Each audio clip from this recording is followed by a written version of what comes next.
Assalamualaikum warahmatullahi wabarakatuh. Salam sejahtera untuk kita semua. Shalom, Om Swastiastu, Namo Buddhaya, salam kebajikan. Mahatma Gandhi pernah berkata, masa depan itu bergantung pada apa yang kita lakukan pada hari ini. Berhubung kita sedang bersama dalam proses pembelajaran, semoga kita bisa selangkah lebih maju di masa depan yang akan mendatang. Bersama saya Tiara Indah Pratiwi selaku moderator pada presentasi kali ini. Kami dari mahasiswa Universitas Bina Sarana Informatika, Fakultas Ekonomi dan Bisnis, Program Studi Manajemen, Kelompok 1 Semester 6. Video ini dibuat untuk memenuhi salah satu tugas pada mata kuliah pemasaran strategik dengan dosen pengampu Ibu Purwatiningsih SEMM. Kami dari kelompok 1 terdiri dari 6 anggota kelompok yang masing-masing saling bekerja sama untuk memenuhi tugas dengan judul materi ruang lingkup dan struktur produk pasar, analisis pesaing, dan strategi bersaing. Sebelum kami masuk ke pembahasan lebih lanjut, izinkan kami untuk memperkenalkan diri terlebih dahulu. Yang pertama ada Tiara Indah Pratiwi dengan NIM 6422998. Yang kedua ada Safira Aulia Zahra dengan NIM 6420557. Yang ketiga ada Lina Oktasari dengan NIM 6420917. Yang keempat ada Nadia Syakira dengan NIM 6420891. Yang kelima ada Maria Yolanda Ernita dengan NIM 6420492. Dan yang terakhir ada Siti Hadiatunisa dengan NIM 6420172. Sebelum kami membahas tentang ruang lingkup dan struktur produk pasar, analisis pesaing dan strategi bersaing, saya memiliki sebuah quotes. Orang bijak mengatakan, pendidikan bukan hanya persoalan ke sekolah dan ke kampus lalu mendapatkan ijazah, tapi soal memperluas wawasan serta menyerap ilmu kehidupan. Maka pada kesempatan kali ini kami akan sharing kepada teman-teman dan semoga apa yang kami sampaikan bisa menambah wawasan untuk teman-teman. Sebagaimana yang sudah kita ketahui, ruang lingkup dan struktur produk pasar, analisis pesaing, dan strategi bersaing adalah faktor-faktor yang sangat penting dalam membantu perusahaan untuk bersaing di pasar. Dengan memahami ruang lingkup dan struktur produk pasar, analisis pesaing, dan strategi bersaing, perusahaan dapat mengembangkan strategi yang lebih efektif dan memperkuat keunggulan produk mereka di pasaran. Analisis pesaing juga membantu perusahaan untuk memahami posisi pesaing di pasar dan memperkuat keunggulan produk mereka sendiri. Sedangkan strategi bersaing membantu perusahaan untuk mengembangkan keunggulan kompetitif dan memenangkan persaingan di pasar. Oleh karena itu, penting bagi perusahaan untuk melakukan analisis pesaing secara teratur dan mengembangkan strategi bersaing yang efektif agar dapat bertahan dan berkembang di pasar yang kompetitif. Baiklah, untuk mempersingkat waktu, langsung saja kita perhatikan dengan baik penjelasan yang akan disampaikan oleh presentator pertama kita, yaitu Maria Yolanda Ernita. Kepada Maria Yolanda Ernita, disilakan. Definisi pasar dibagi menjadi dua, yaitu secara sempit dan secara luas. Jadi pengertian secara sempitnya itu, pasar dapat diartikan sebagai tempat pertemuan antara penjual dan pembeli untuk melakukan transaksi jual dan beli barang atau jasa. Sedangkan secara luasnya, yaitu pasar melakukan proses di mana penjual dan pembeli saling berinteraksi untuk menetapkan harga keseimbangan atau kesepakatan atas tingkat harga berdasarkan permintaan dan penawaran. Dari pengertian tersebut dapat kita simpulkan bahwa pasar merupakan tempat bertemunya permintaan dan penawaran, sehingga harga dapat ditetapkan. Setelah itu, fungsi pasar secara umum adalah menetapkan harga suatu barang atau jasa, mengorganisasi dan mendistribusikan serta membatasi konsumsi dari produksi yang tersedia. Selain itu, pasar juga berfungsi sebagai fasilitator untuk mengelola tabungan atau saving dan investasi. Secara umum, pasar mempunyai 3 fungsi utama, yaitu yang pertama, sarana distribusi. Pasar sebagai sarana distribusi berfungsi untuk memperlancar proses penyaluran barang atau jasa dari produsen ke konsumen. Dengan adanya pasar, produsen dapat berhubungan baik secara langsung ataupun tidak secara langsung untuk menawarkan hasil produksi kepada konsumen. Fungsi yang kedua yaitu harga atau menetapkan nilai. Pasar akan menetapkan harga suatu barang atau jasa tertentu sesuai dengan permintaan dan penawaran yang terjadi di pasar. Setelah terjadi kesepakatan, maka terbentuklah harga. Dengan demikian, pasar berfungsi sebagai pembentuk harga. Harga yang telah menjadi kesepakatan tersebut tentunya telah diperhitungkan oleh penjual dan pembeli. Fungsi yang ketiga yaitu sebagai sarana promosi. Pasar yang telah dijadikan tempat oleh produsen untuk memperkenalkan atau memasarkan hasil produksi mereka. Di pasar ini, para produsen akan saling bersaing untuk dapat merebut hati konsumen.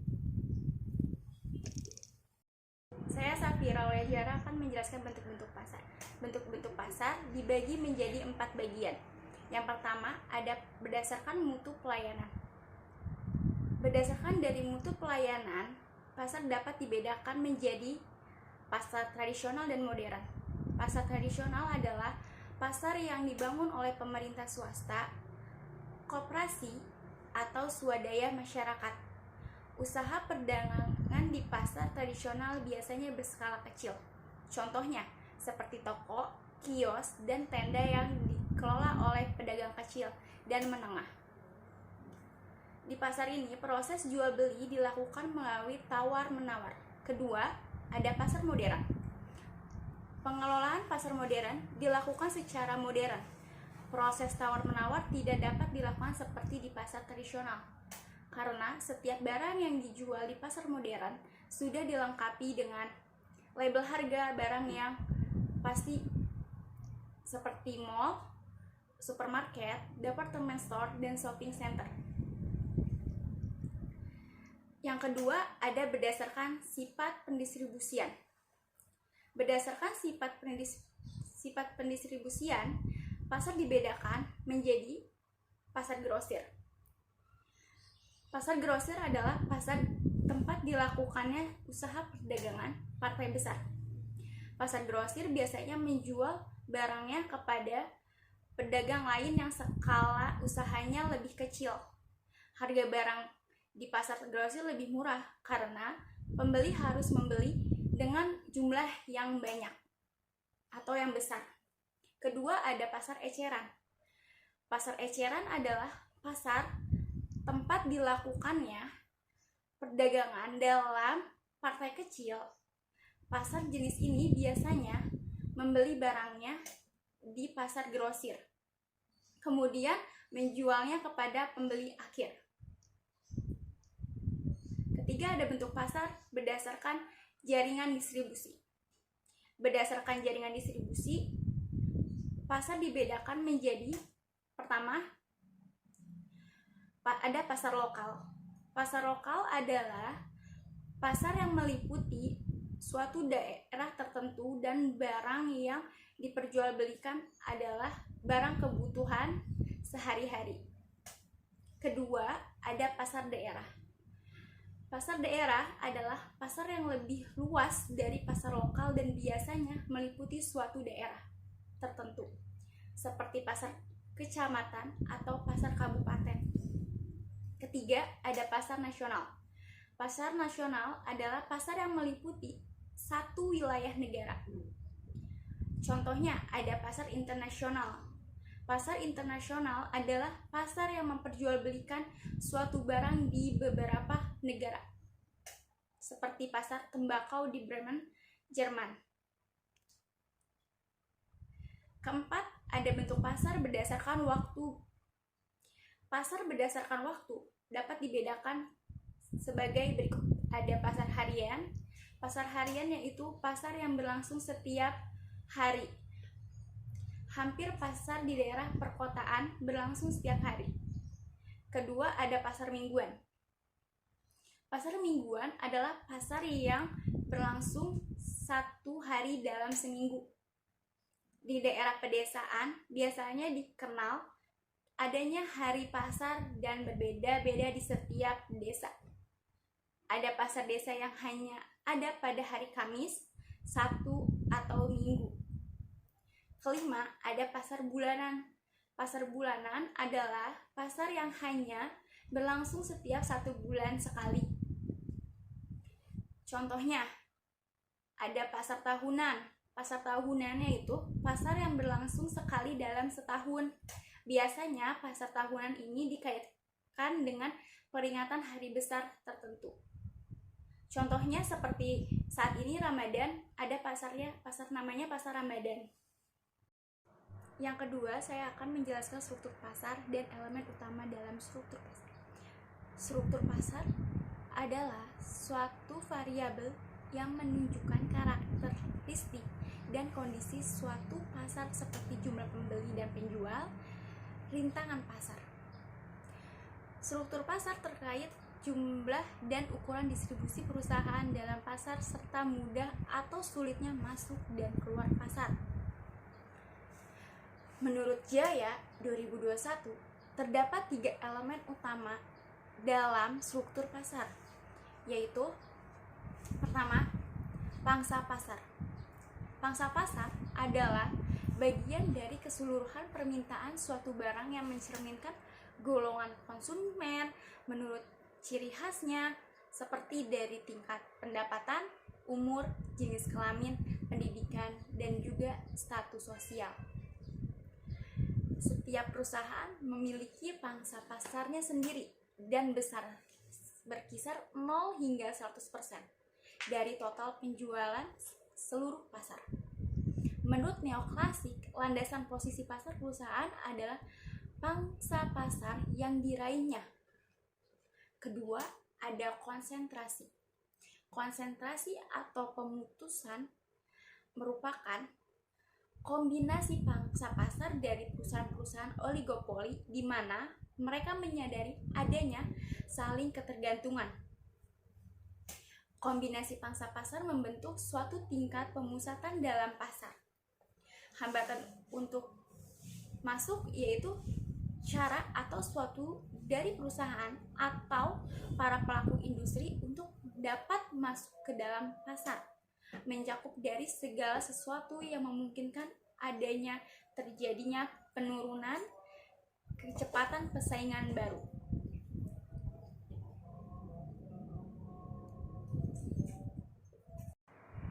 Saya Lina Oktasari akan menjelaskan bentuk-bentuk struktur pasar.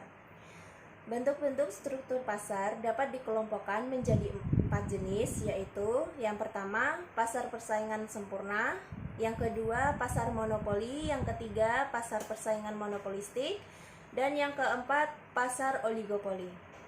Untuk yang pertama, pasar persaingan sempurna. Pasar persaingan sempurna adalah pasar di mana persaingannya berada di level yang paling besar. Ekonomi neoklasik berpendapat bahwa pasar persaingan sempurna akan menghasilkan hasil terbaik bagi konsumen dan masyarakat. Harga di pasar ditentukan oleh mekanisme pasar, yaitu interaksi permintaan dan penawaran. Yang kedua, pasar monopoli. Berbeda dengan pasar persaingan sempurna. Pasar monopoli merupakan kebalikan dari pasar tersebut. Di dalam pasar monopoli hanya terdapat satu penjual atau satu jenis barang tertentu. Pada umumnya, produsen monopoli memperoleh laba melebihi normal karena adanya hambatan masuk ke dalam pasar, serta di dalam pasar monopoli produsen adalah sebagai price maker. Yang ketiga, ada pasar persaingan monopolistik.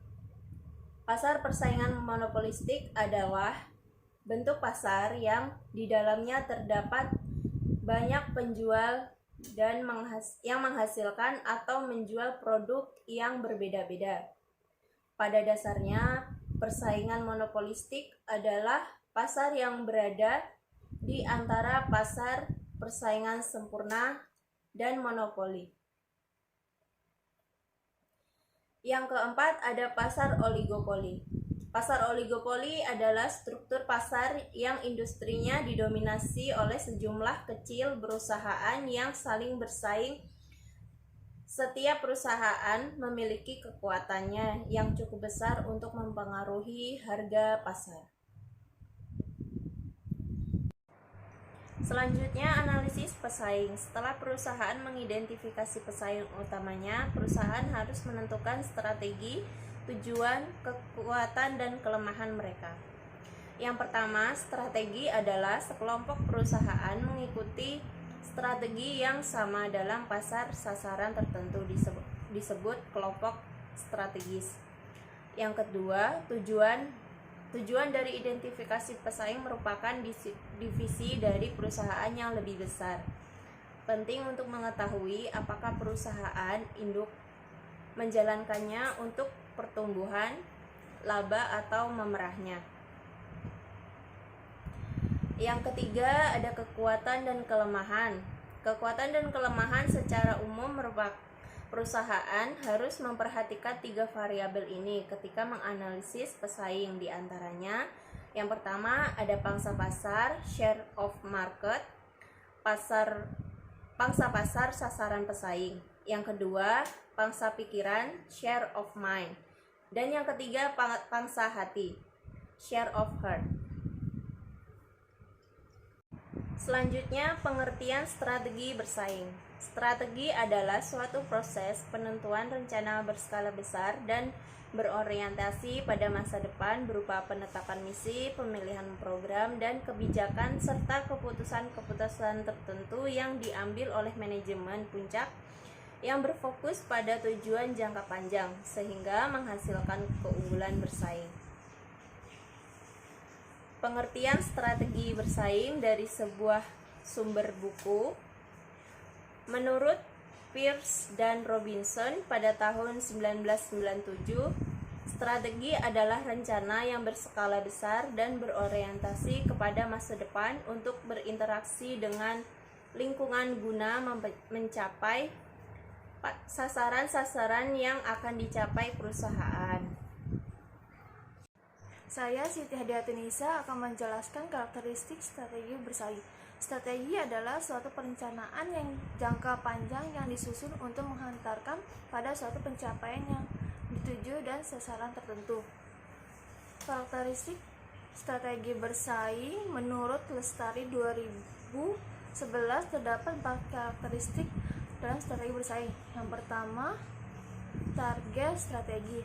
Target strategi itu ada keunggulan biaya, itu mempunyai target pasar yang lebih luas, lalu diferensiasi mempunyai dasar yang lebih luas, lalu fokus mempunyai keunggulan biaya yang lebih rendah dari pesaing atau atribut khusus atau unik untuk segmen pasar yang lebih sempit. Yang kedua, garis produksi. Garis produksi ada keunggulan biaya itu untuk produk dengan sedikit variasi. Lalu ada diferensiasi, membuat produk dengan banyak variasi. Lalu fokus, membuat produk yang spesial yang ditunjukkan pada segmen pasar yang sempit. Yang ketiga, menekankan produk yang ada keunggulan bersaing, mengidentifikasi penurunan biaya secara terus-menerus tanpa mengorbankan kualitas dan atribut produk yang penting. Lalu ada diferensiasi, menciptakan value bagi pembeli dan menciptakan produk yang superior.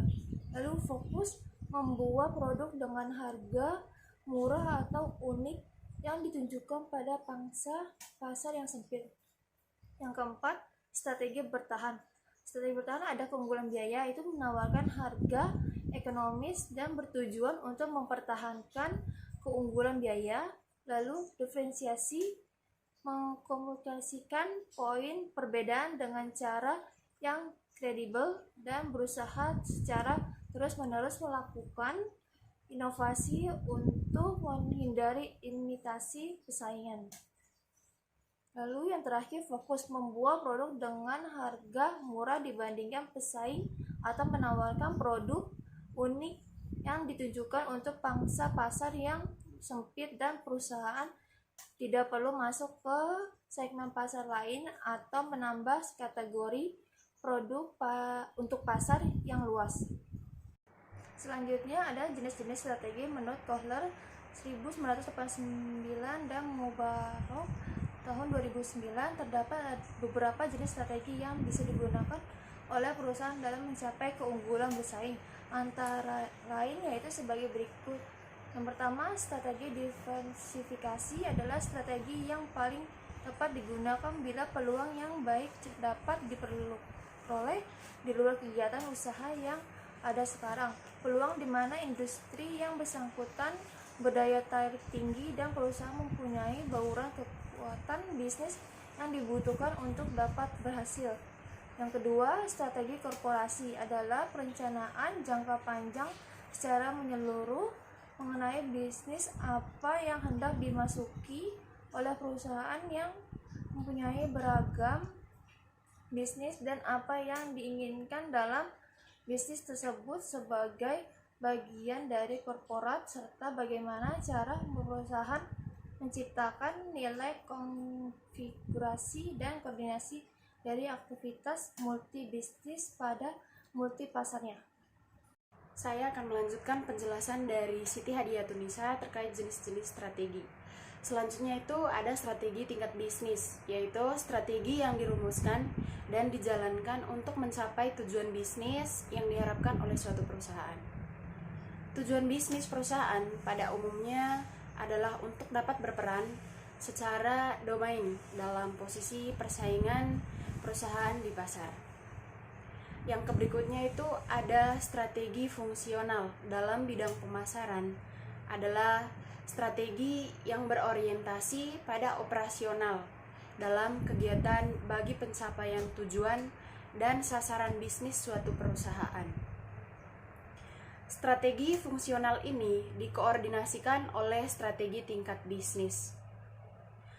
Yang berikut adalah strategi konsentrasi atau penetrasi pasar, adalah jenis strategi pertumbuhan dan merupakan strategi yang paling umum dijumpai pada berbagai perusahaan, di mana perusahaan hanya memfokuskan pada satu lini bisnis utamanya dengan menonjolkan prinsip melakukan satu hal dengan sangat baik. Saya akan melanjutkan penjelasan dari Maria Yolanda Ernita terkait jenis-jenis strategi. Selanjutnya ada strategi pengembangan pasar. Strategi pengembangan pasar merupakan strategi yang memasarkan produk atau jasa saat ini kepada konsumen di segmen pasar yang baru maupun di wilayah area geografis pasar yang baru. Kemudian ada strategi pengembangan produk. Strategi pengembangan produk perusahaan yang menggunakan pilihan pengembangan produk secara substansial untuk menarik pelanggan di pasar yang telah ada maupun yang dimiliki oleh pesaing. Pengembangan produk bukan sekedar perubahan tampilan, tetapi menyangkut fitur karakter, ciri serta atribut-atribut produk lainnya. Yang terakhir ada strategi inovasi. Strategi inovasi merupakan strategi untuk merah margin premium yang berkaitan dengan penciptaan dan penerimaan pelanggan atas suatu produk atau jasa baru. Selanjutnya akan dijelaskan atau dilanjutkan oleh Nadia Syakira. Baik, perkenalkan nama saya Nadia Sakira dengan NIM 6420891. Di sini saya akan melanjutkan penjelasan yang telah disampaikan Tiara mengenai jenis-jenis strategi. Di sini saya akan menjelaskan mengenai strategi integrasi vertikal dan strategi integrasi horizontal. Strategi integrasi vertikal merupakan strategi pertumbuhan karena telah melakukan perluasan dalam bidang usaha dari perusahaan pemasok atau bidang usaha dari perusahaan distributornya. Sedangkan strategi integrasi horizontal adalah strategi yang digunakan untuk memperluas operasi perusahaan dengan mengkombinasikan perusahaannya dengan perusahaan yang lainnya dalam industri yang sama jenisnya dan dalam operasi yang sama. Baiklah, selesai sudah penyampaian materi yang disampaikan oleh keenam presentator kita tentang ruang lingkup dan struktur produk pasar, analisis pesaing dan strategi bersaing pada kesempatan kali ini. Karena keterbatasan waktu, maka saya harus mengakhiri presentasi pada hari ini. Sebagai penutup, saya juga memiliki sebuah quotes. Orang bijak mengatakan ilmu bukan tentang apa yang dihafal, tapi tentang apa yang bisa bermanfaat bagi orang lain. Begitu juga tak ada gading yang tak retak, maka tak ada manusia yang tidak pernah luput dari kesalahan. Oleh karena itu, maafkanlah kelompok kami jika ada kesalahan kata atau penyampaian yang kurang jelas, mohon dimaafkan. Sekian dari kelompok kami, kurang lebihnya mohon maaf, cuci tangan sampai bersih, cukup sekian dan terima kasih. Wassalamualaikum warahmatullahi wabarakatuh.